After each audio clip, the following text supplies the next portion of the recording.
അല്ല പിന്നെ എന്നെ അടിക്കുന്നു.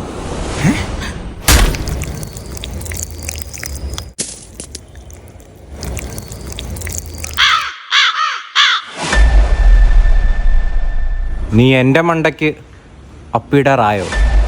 നിന്റെ തലയിൽ ഞാൻ അപ്പിട്ടിരിക്കോടാ. അമ്മ ഏണി എന്തേ?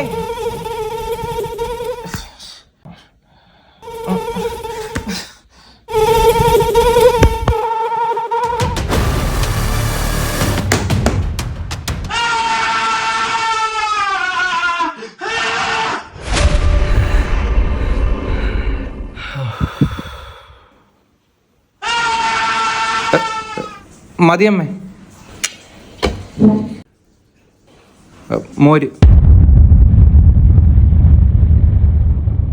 എനിക്ക് ചോറ് വേണ്ട. എടാ മോനെ, ഇവിടെ ഇരുന്ന് എലിവശം കണ്ടോടാ. അത് പിന്നെ എലി എൻ്റെ ചോറെടുത്ത് തിന്ന്. അതുകൊണ്ട് എലിക്കുള്ള എലിവശം ഞാൻ തിന്നു.